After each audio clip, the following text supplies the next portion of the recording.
There's a table on page 26 which consists of your balance sheet, and one of the entries on the balance sheet is under assets, central bank liquidity swaps, which shows an increase from the end of 2007 from $24 billion to $553 billion and change at the end of 2008. What's that? Those are swaps that were done with foreign central banks. Many foreign banks are short dollars and come into our markets looking for dollars and drive up interest rates and create volatility in our markets. What we have done is, with a number of major central banks, like the European Central Bank, for example, we swap our currency, dollars, for their currency, euros. They take the dollars, lend it out to the banks in their jurisdiction. That helps bring down interest rates in the global market for dollars. And meanwhile, we're not lending to those banks, we're lending to the central bank. The central bank is responsible for repaying us. So who got the money? To financial institutions in Europe and other countries. Which ones? I don't know. $500 billion, and you don't know who got the money? The loans go to the central banks, and they then put them out to their institutions to try to bring down short-term interest rates in dollar markets around the world. Well, let's start with which central banks got the money. There are 14 of them, which are listed I'm sure they're listed in here somewhere.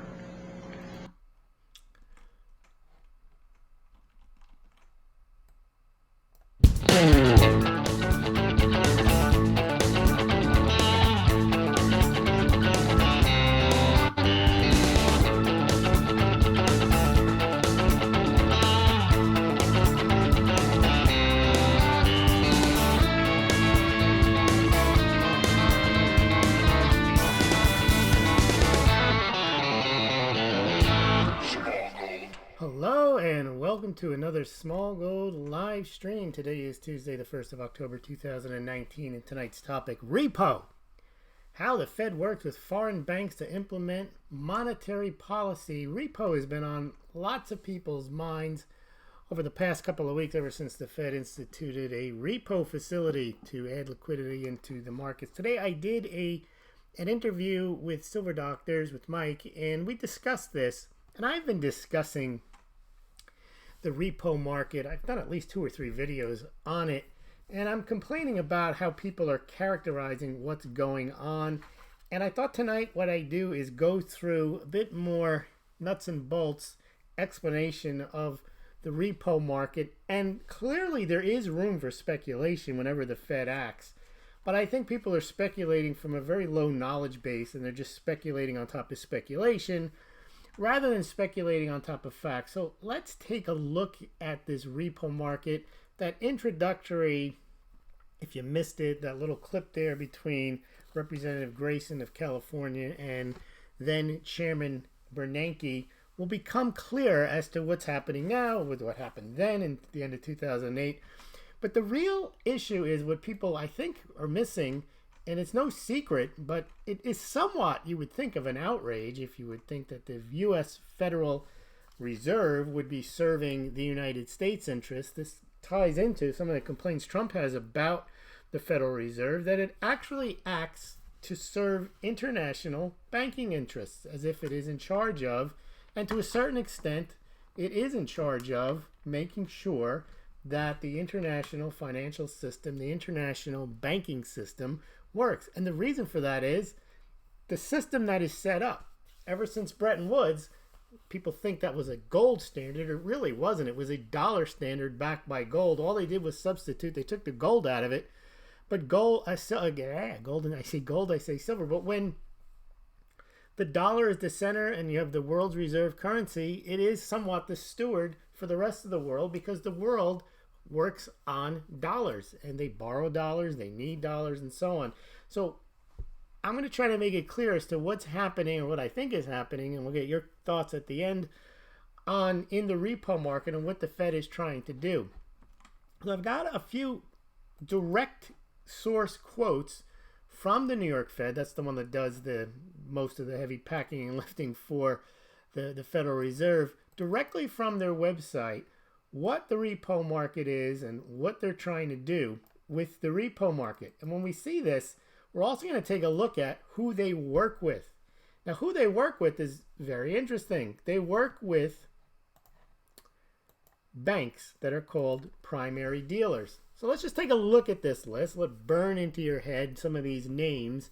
And then I'm going to explain what the Fed says the purpose of these banks are, what they're supposed to do, why they're primary dealers. And then we're going to remember back and we're going to replay the conversation between Grayson and Bernanke back in 2008. So here are the primary dealers. I've put a check mark next to the ones that are foreign banks. Now you can see there's a lot of check marks on there. Bank of Nova Scotia, BMO Capital Markets, PNB Paribas, Barclays Bank, English, Credit Suisse, that is Switzerland, Daiwa Capital Markets, Deutsche Bank, Germany, HSBC, Mizuho Securities, NatWest Markets, English, Nomura Securities, Japan, HBC Capital Markets, Société Générale, I believe that is France, UBS Securities. Now, you can see that list is comprised of half foreign banks. And yet, these are the banks that are primary dealers. And what's a primary dealer? I'll give you the definition directly from the Federal Reserve's bank. What is the purpose of the primary dealers? Who are they? What they do? We've just seen who they were. Well, let's read these sentences and think about each one. This is from the Federal Reserve Bank of New York. It says that it's serving the nation, but it doesn't say it's also serving international banks. Primary dealers are trading counterparties of the New York Fed in its implementation of monetary policy. So when the Fed institutes monetary policy, it's not using just U.S. banks to institute monetary policy to achieve its objectives. Now, remember what the U.S. monetary policy that the Fed is in charge of: stable prices and full employment in the United States.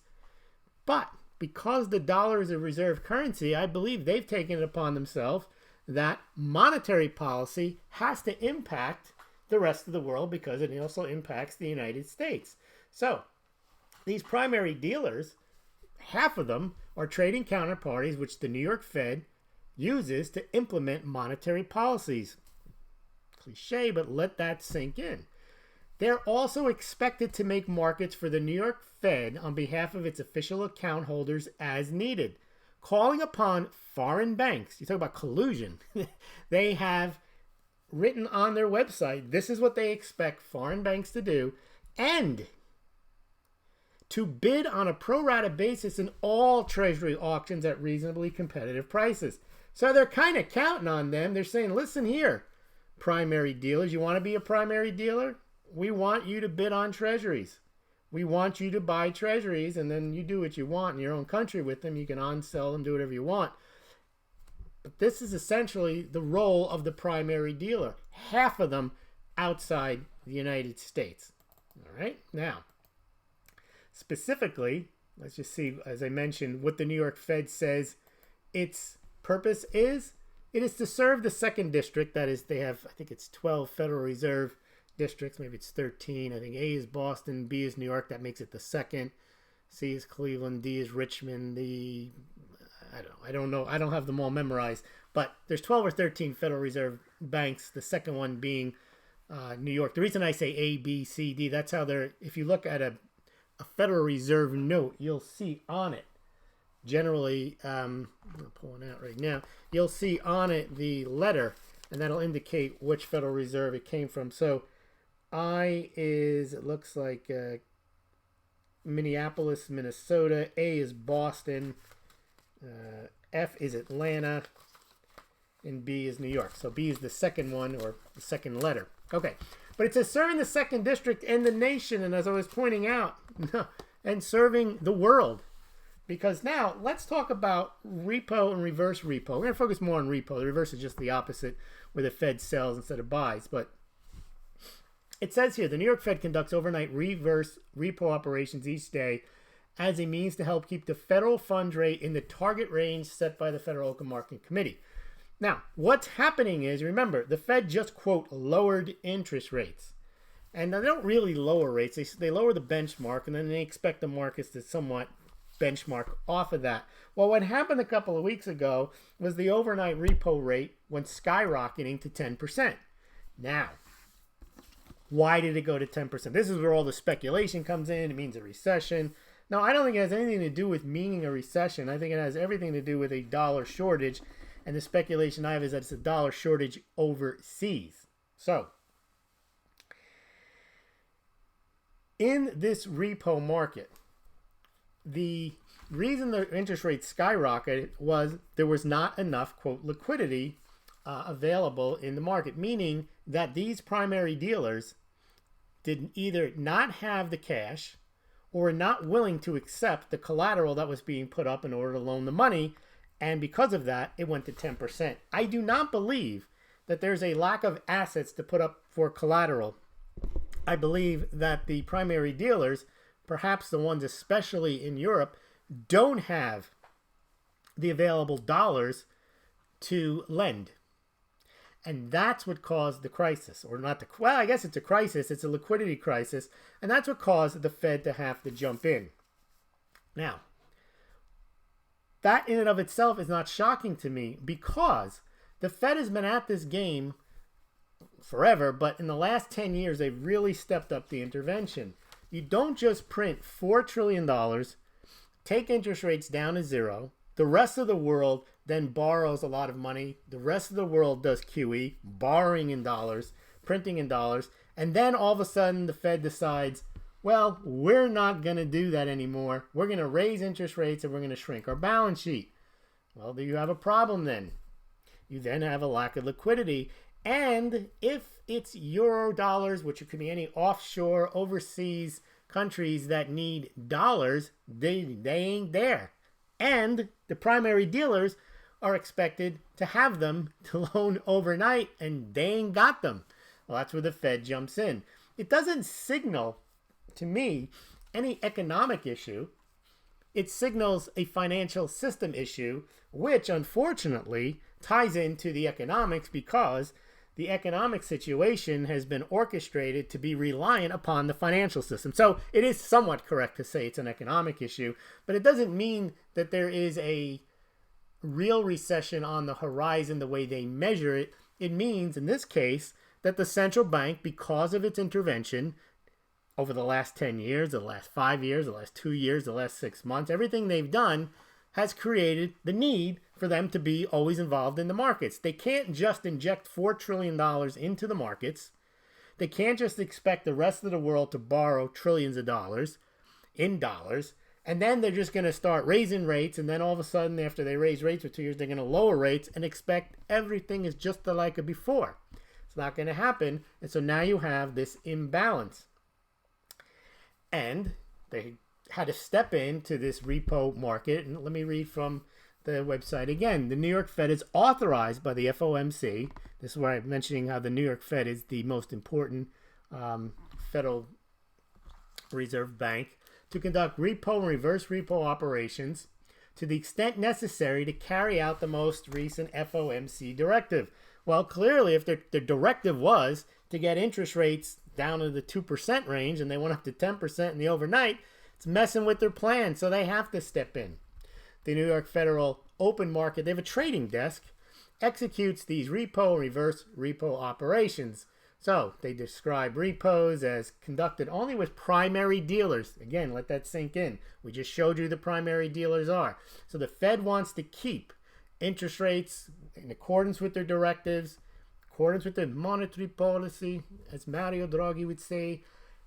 Then they need to work with the primary dealers. The primary dealers, remember, half of them are foreign entities, one of them including Deutsche Bank.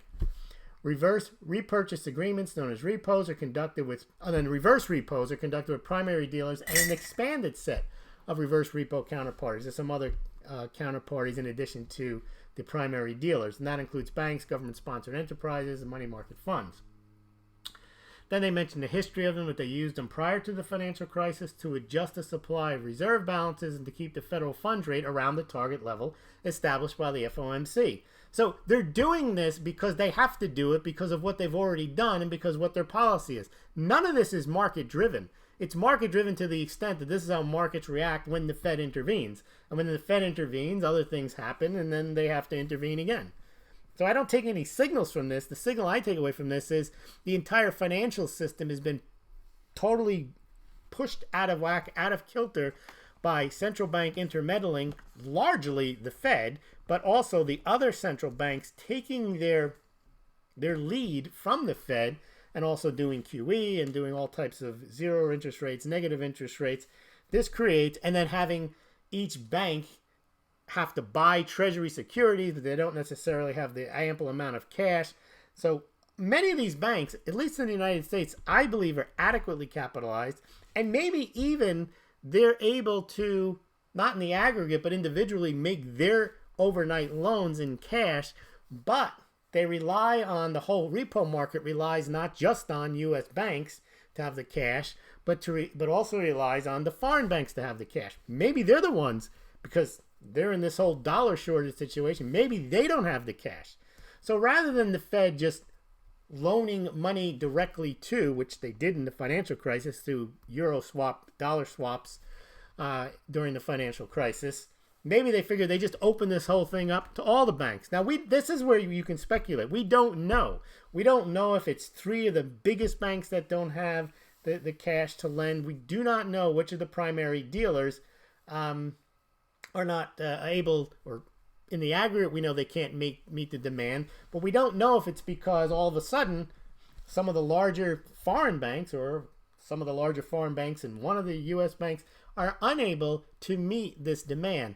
So rather than call this out, the Fed just says, we'll open up a facility and anyone can come. Now, let's take a look at who's been accessing it. Oh, we can't. They don't show you who has been accessing it. What they do show you is the amount that's been accessed on the repo side and what securities were put up as collateral. So this nonsense that they're just putting up any collateral, if the Fed is going to lie, it's going to lie generally by omission. It's just not going to tell you which banks. But when they tell you something, it's generally not a good idea, if you're in the business of lying and deceiving, to actually put out fake numbers. So they actually each night do put out. They put out how much money was involved in the repo. So let's take a look at this one. This one shows, but it doesn't say who took it. It doesn't say which bank was involved, doesn't list the banks, doesn't even give you the number of banks that were involved.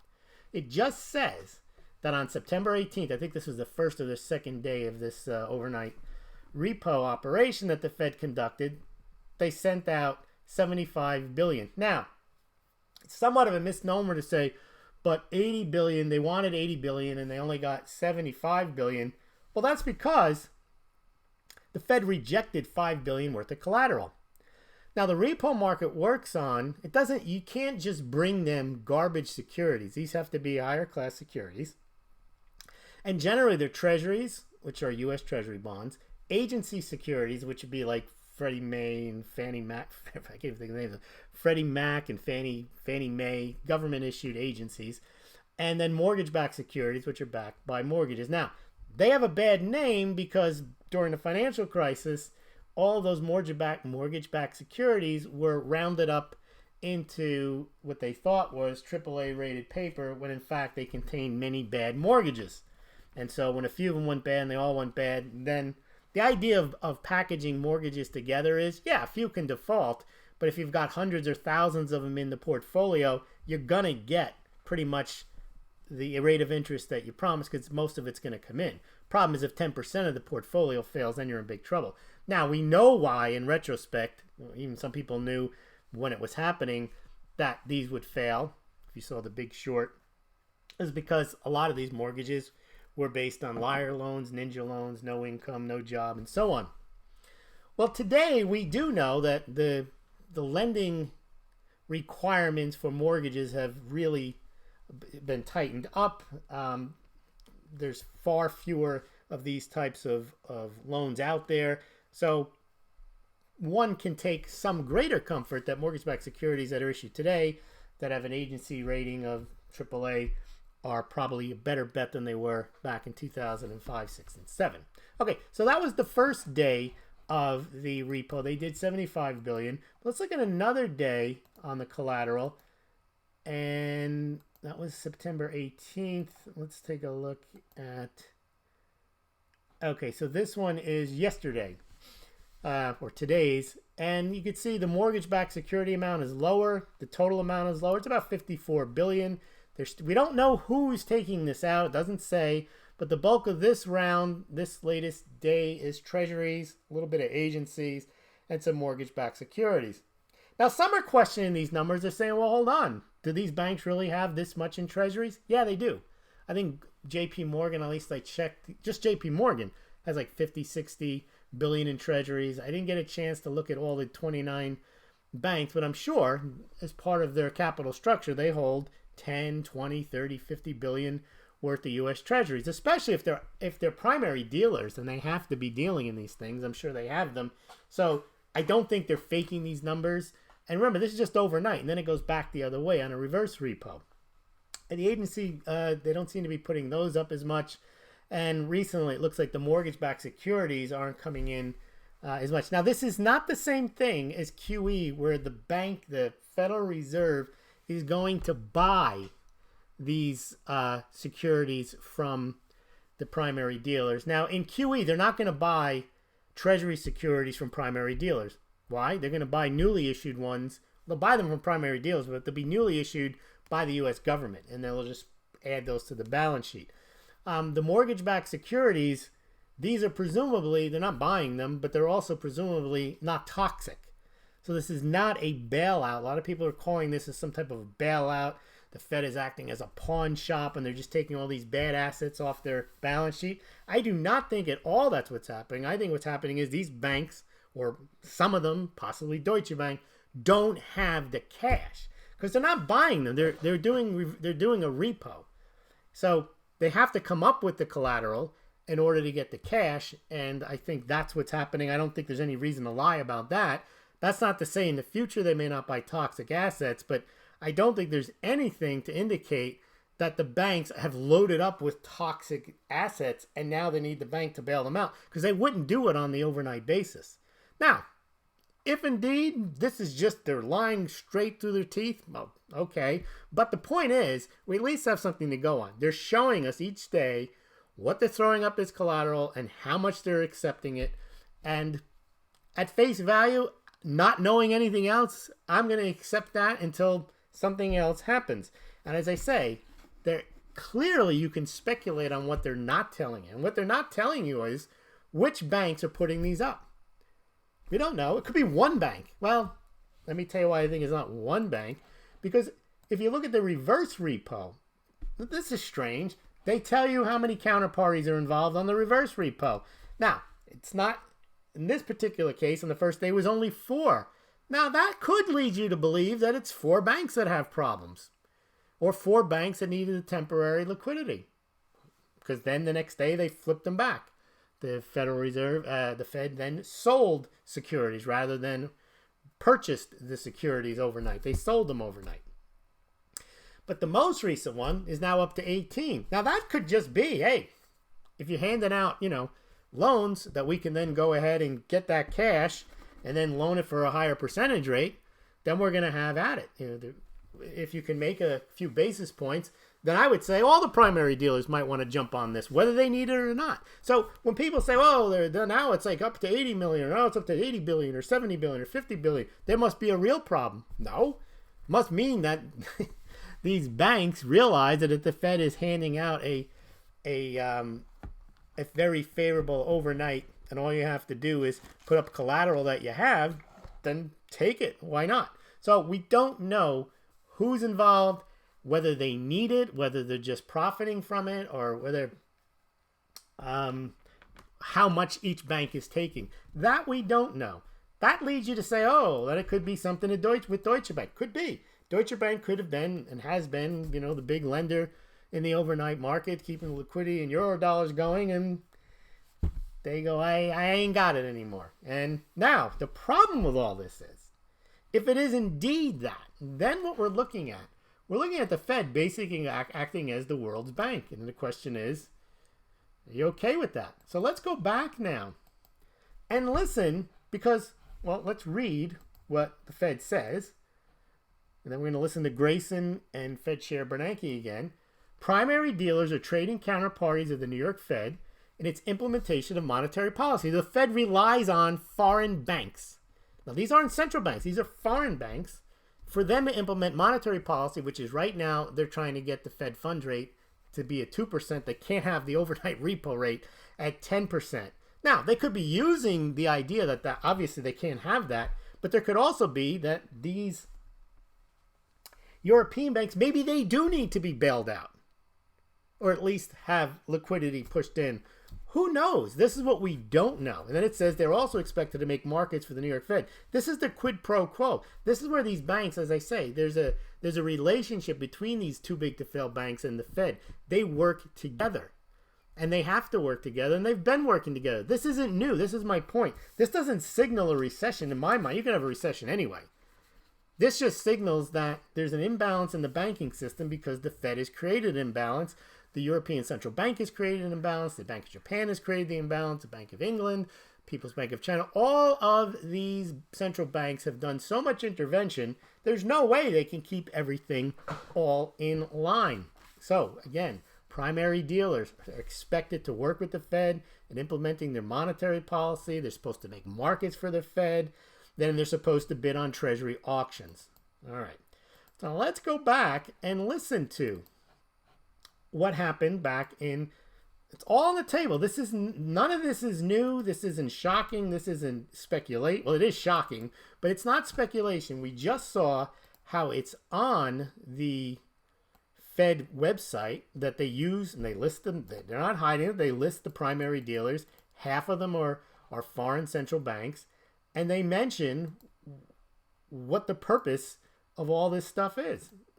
And we've known this also back in 2008, because now we're going to take a listen to the conversation one more time. Now let's get that queued up. Let's see. We got Bernanke and Grayson.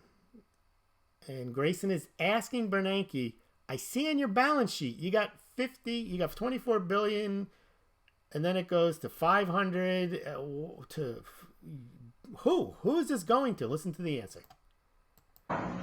There's a table on page 26 which consists of your balance sheet, and one of the entries on the balance sheet is under assets, central bank liquidity swaps, which shows an increase from the end of 2007 from $24 billion to $553 billion in change at the end of 2008.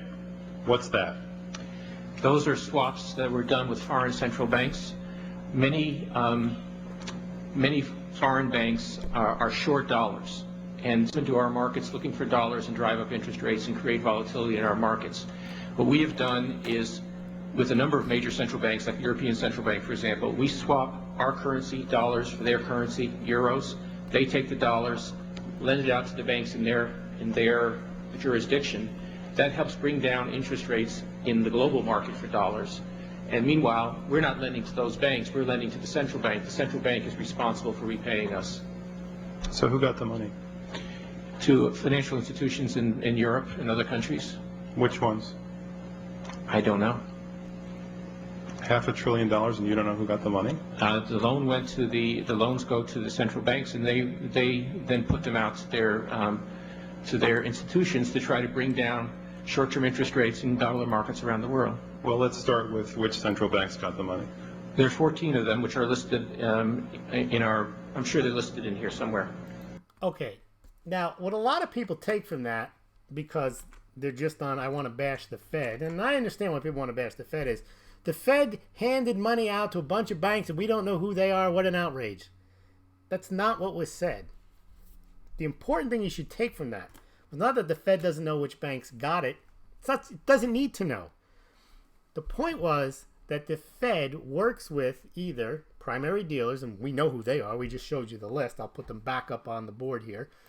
But in this particular instance, the way they dealt with their own monetary policy. He mentioned there was a dollar shortage. In order to make sure that the interest rate stayed in line in the U.S., they had to lend money into Europe. Now, rather than lend money to just any bank in Europe, he claims they had to lend the money to the foreign central banks, and they are listed. There's 14 foreign central banks that they gave the money to. And then he said those banks then lent the money to the banks that he has no idea where it went. And he shouldn't have to, because the central banks are the ones that are on the hook.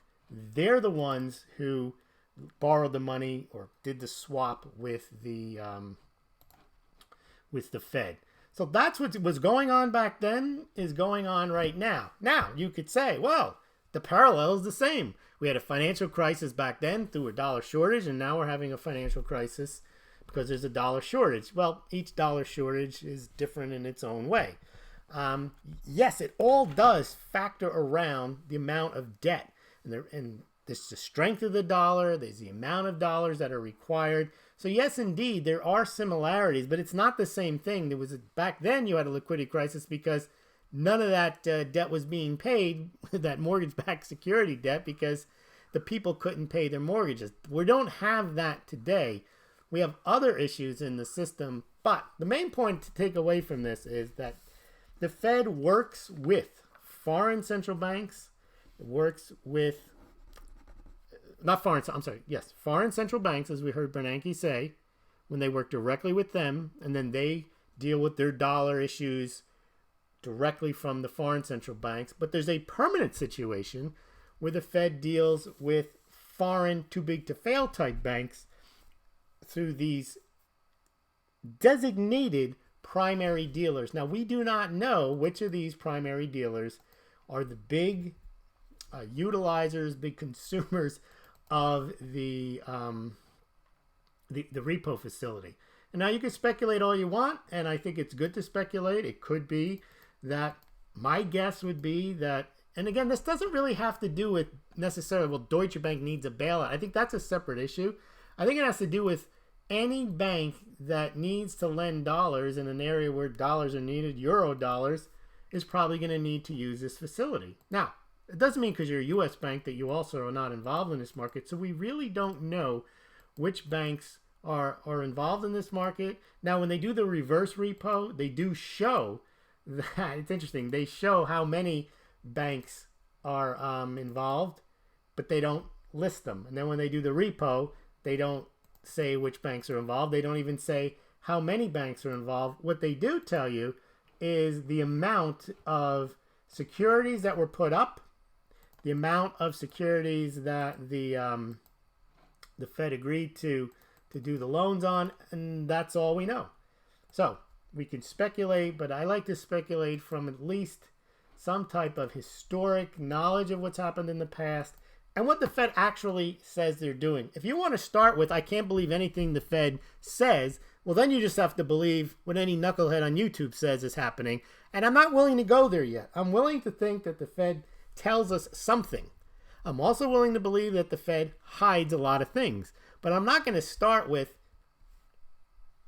just some starting point that the Fed is handing out money to whatever bank wants it and is taking whatever garbage collateral because that's what I think is happening, and that's what I think is going to get everyone excited, and that's what I think is going to bring people back to my YouTube channel, my BitChute channel. So there it is. Let's see what you guys have to say in the comment sections. All right, what do we got here? We got 37 people watching. This is a very popular topic. I mean, I don't have all the hyperbole around it, but I hope you did enjoy this. Again, I am not trying to apologize for what the Fed does, but what I am trying to do is say if you're going to analyze the Fed, you have to know what's going on. You can't start with, I'm just going to make stuff up. I'm just going to bash the Fed, and everyone's going to say, yeah. See, when people listen to that other Bernanke thing, what they think Bernanke said was, I'm not going to tell you which foreign banks got the money. He doesn't know. He can tell you which central banks got the money, but he didn't follow where it goes from there. When you lend money to somebody, then they go and spend it. So, for example, if you get a consumer loan, I don't think they have these anymore, but when you don't know what they spent the money on. person gets, for example, here's one, home equity loan. You get a home equity loan, and the bank doesn't know that you go out and you buy chairs with it, or you buy liquor with it. They don't know, but they do know that you owe them the money. That's all they need to know. All right. Where's Barry? Joshua is here. What else has he got to say? Anything here? Part juicing through put metrics. All right. Coins AZ says hello.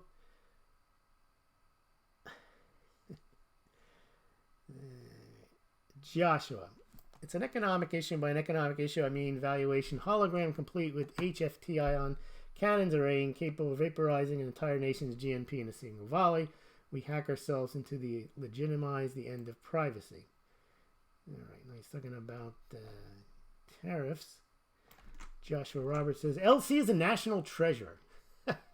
Doubt that. Oh, we can't. They don't show you.